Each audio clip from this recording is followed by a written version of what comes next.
오늘 말씀은 역대하 8장 17절부터 9장 12절까지 말씀입니다. 함께 읽습니다. 그때에 솔로몬이 에돔 땅의 바닷가 에시온 게벨과 엘롯에 이르렀더니 후람이 그의 신복들에게 부탁하여 배와 바닷길을 아는 종들을 보내매 그들이 솔로몬의 종들과 함께 오빌에 이르러 거기서 금 450달란트를 얻어 솔로몬 왕에게로 가져왔더라. 스바여 왕이 솔로몬의 명성을 듣고 와서 어려운 질문으로 솔로몬을 시험하고자 하여 예루살렘에 이르니 매우 많은 시종들을 거느리고 향품과 많은 금과 보석을 낙타에 실었더라. 그가 솔로몬에게 나와 자기 마음에 있는 것을 다 말하매 솔로몬이 그가 묻는 말에 다 대답하였으니 솔로몬이 몰라서 대답하지 못한 것이 없었더라. 스바야 왕이 솔로몬의 지혜와 그가 건축한 궁과 그의 상의 음식물과 그의 신하들의 좌석과 그의 신하들이 도열한 것과 그들의 공복과 술 관원들과 그들의 공복과 여호와의 전에 올라가는 층계를 보고 정신이 황홀하여 왕께 말하되 내가 내 나라에서 당신의 행위와 당신의 지혜에 대하여 들은 소문이 진실하도다. 내가 그 말들을 믿지 아니하였더니 이제 와서 본즉 당신의 지혜가 크다 한 말이 그 절반도 못 되니 당신은 내가 들은 소문보다 더하도다. 복되도다 당신의 사람들이여 복되도다 당신의 이 신하들이여 항상 당신 앞에 서서 당신의 지혜를 들음이로다. 당신의 하나님 여호와를 송축할지로다. 하나님이 당신을 기뻐하시고 그 자리에 올리사 당신의 하나님 여호와를 위하여 왕이 되게 하셨도다. 당신의 하나님이 이스라엘을 사랑하사 영원히 견고하게 하시려고 당신을 세워 그들의 왕으로 삼아 정의와 공의를 행하게 하셨도다 하고 이에 그가 금 120달란트와 매우 많은 향품과 보석을 왕께 드렸으니 스바야 왕이 솔로몬 왕께 드린 향품 같은 것이 전에는 없었더라. 후람의 신하들과 솔로몬의 신하들도 오빌에서 금을 실어올 때에 백단목과 보석을 가져온지라. 왕이 백단목으로 여호와의 전과 왕궁의 층대를 만들고 또 노래하는 자들을 위하여 수금과 비파를 만들었으니 이 같은 것들은 유다 땅에서 전에는 보지 못하였더라. 솔로몬 왕이 스바야 왕이 가져온 대로 답례하고 그 외에 또 그의 소원대로 구하는 것을 모두 주니 이에 그가 그의 신하들과 더불어 본국으로 돌아갔더라.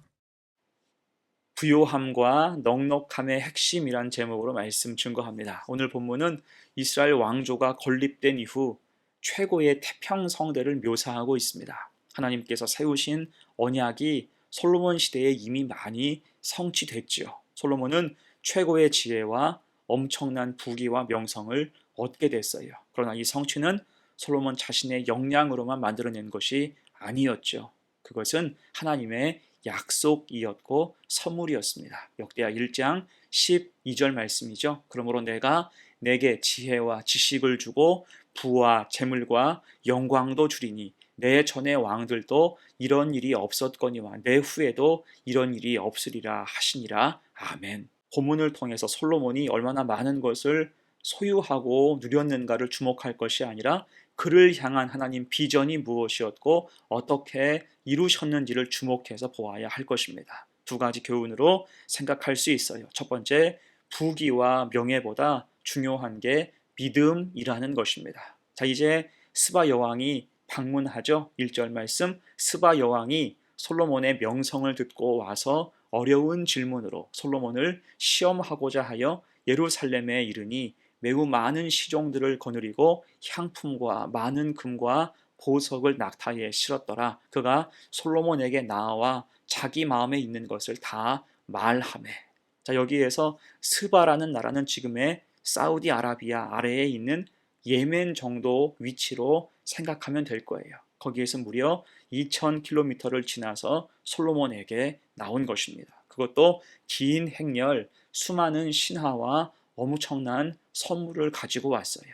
자, 그럼 여왕이 그렇게 많은 것을 가지고 온 이유가 무엇일까요? 먼저는 이스라엘이 당대의 강대국이었기 때문입니다. 조공을 바치면서 교류하기를 원한 거예요. 또한 솔로몬은 지혜에 대한 명성이 있었죠. 그래서 스바 여왕은 직접 솔로몬을 만나서 그 지혜의 실체를 확인하고 싶었던 겁니다. 그래서 1절에 나온 것처럼 어려운 질문으로 솔로몬을 시험하기 원했어요.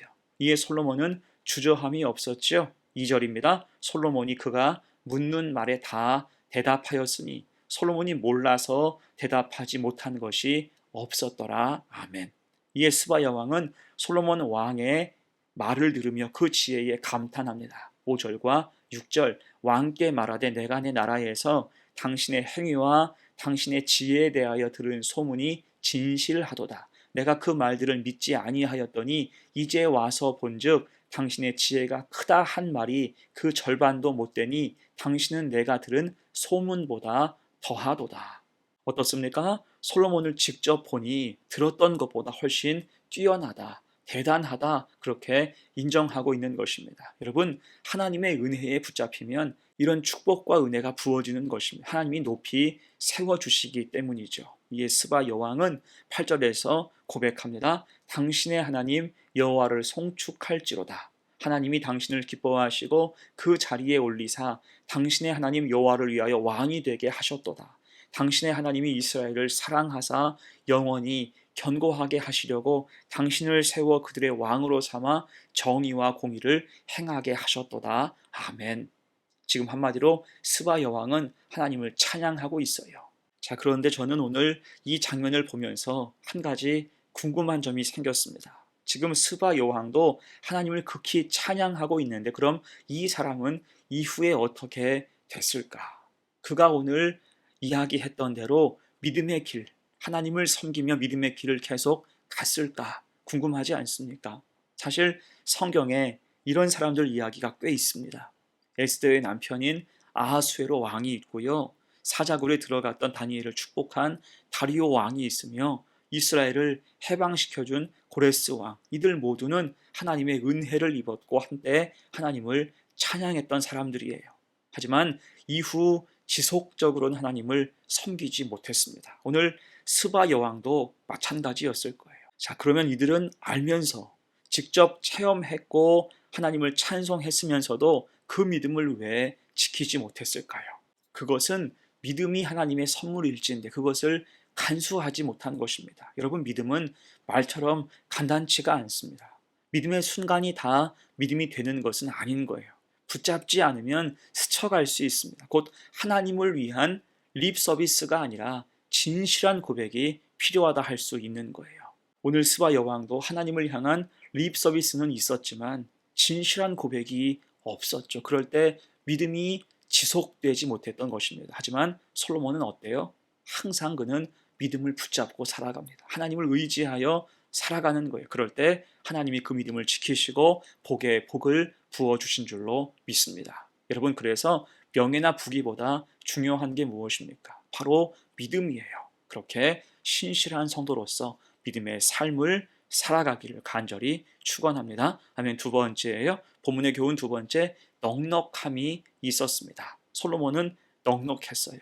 많은 나라에서 조공을 바쳐왔고 또 무역을 통해서 큰 이문을 보았습니다. 오늘 본문도 솔로몬이 취한 부요함을 잘 묘사하죠. 9절로 11절의 말씀. 이에 그가 금 120달란트와 매우 많은 향품과 보석을 왕께 드렸으니 스바 여왕이 솔로몬 왕께 드린 향품 같은 것이 전에는 없었더라. 후람의 신하들과 솔로몬의 신하들도 오빌에서 금을 실어 올 때에 백단목과 보석을 가져온지라. 왕이 백단목으로 여호와의 전과 왕궁의 층대를 만들고 또 노래하는 자들을 위하여 수금과 비파를 만들었으니 이 같은 것들은 유다 땅에서 전에는 보지 못하였더라. 아멘. 자, 스바 여왕이 어때요? 솔로몬의 지혜에 감복해서 많은 예물을 바치죠. 아마 이 예물은 모두 솔로몬의 국고성에 귀속됐을 것입니다. 자, 그 중에서 특별히 백단목에 대해서는 그 사용처를 밝히고 있어요. 그것으로는 여호와의 전과 왕궁에 층대를 만들었고 또 찬송하는 자들을 위하여 수금과 비파를 만들어줬습니다. 좋은 나무를 하나님의 성전과 하나님을 찬양할 악기를 위해서 사용한 것입니다. 자, 여기서 우리는 솔로몬의 마음을 알 수가 있어요. 그 마음은 늘 하나님을 향해 있었다는 것입니다. 성전을 귀하게 여겼고 성전을 더 아름답게 하기 원한 거예요. 그리고 그럴 때 하나님은 더 크게 그를 채워 주셨다는 것입니다. 특히 그 인품조차도 넉넉해지죠. 12절 볼까요? 솔로몬 왕이 스바 여왕이 가져온 대로 담례하고 그 외에 또 그의 소원대로 구하는 것을 모두 주니 이에 그가 그의 신하들과 더불어 본국으로 돌아갔더라. 아멘. 솔로몬은 돌아가는 스바 여왕에게 담례를 하죠. 그리고 그가 요청한 소원들까지 모두 이루어 줍니다. 오히려 받은 것보다 더 많은 것을 줬을 거예요. 사실 당시에는 받은 것의 2분의 1 혹은 3분의 1 상당의 것을 다른 것으로 돌려주는 것이 외교적인 관례였습니다. 그래서 솔로몬은 스바 여왕이 가져온 대로 담례했고 구하는 것까지 내어 주었어요. 솔로몬이 왜 이렇게 했을까요? 그것은 하나님이 솔로몬을 풍성하게 하셨고 또한 넉넉한 인품을 주셨기 때문입니다. 결국 이런 풍성함과 넉넉함이 무엇과 연결이 돼요? 믿음과 연결되는 것입니다. 믿음이 있으니 영육이 모두 넉넉하게 된 거예요. 이것이 축복의 법칙입니다. 먼저 그 나라와 의를 구하면 하나님이 그 외의 모든 것을 채워주신다는 거죠. 믿음이 넉넉하니 삶이 넉넉하고 삶이 넉넉하니 마음까지 넉넉한 거예요. 이렇게 은혜의 법칙 아래에서 믿음 지켜서 늘 넉넉함으로 하나님의 사랑을 이웃에게 전달하고 나눌 수 있는 복된 성도들 되시기를 간절히 축원합니다. 그럼 이제 말씀을 마무리합니다. 오늘 솔로몬의 이야기를 통해서 성도가 붙잡아야 할 것이 무엇입니까? 바로 믿음이죠. 단지 솔로몬의 부요함, 명예가 포인트가 아닙니다. 솔로몬의 믿음이 형통과 축복의 핵심이었음을 우리가 기억해야 하는 거예요. 곧 하나님 주신 믿음을 놓치지 말아야 할 것입니다. 믿음의 기회는 모두에게 주어져요. 더 깊어질 기회도 분명히 있습니다. 하지만 실제 믿음으로 연결되는 사람은 그리 많지 않아요. 그래서 우리는 굳세게 붙잡아야 할 것입니다. 다시 강조하지만 하나님께는 어떤 립 서비스가 중요한 게 아니고 진실한 고백이 필요해요. 또한 은혜의 법칙을 기억해야 됩니다. 하나님을 위해서 일하면 하나님이 더 크게 채우시고 넉넉하게 하시는 거예요. 하나님께 간절함으로 예배하고 기도하고 그 말씀 붙들고 살아갈 때 하나님께서 그 삶을 세우시고 넉넉하게 채워주신다는 것입니다. 그렇게 우리는 오늘 솔로몬의 믿음을 잘 배워서 형통하고 채우시는 하나님의 은혜를 경험할 수 있는 복된 성도들 다 되시기를 간절히 축원합니다. 아멘. 함께 기도합니다. 하나님 아버지, 오늘도 많은 사람이 솔로몬의 부요함과 지혜를 원합니다. 그러나 그것이 어디에서 왔는지, 왜 그것이 그에게 주어졌는지에 대해서는 깊이 생각지 않습니다. 하지만 우리 성도들은 이 모든 것이 하나님으로부터 온 것임을 잊지 않게 하여 주옵소서. 믿음의 선물을 지키게 하시고 하나님을 위해서 우리의 시간과 물질을 기꺼이 사용하게 하셔서 더 넉넉하게 우리 삶을 채우시는 하나님의 은혜와 능력을 경험하게 하옵소서. 감사드리며 예수님의 이름으로 기도합니다. 아멘.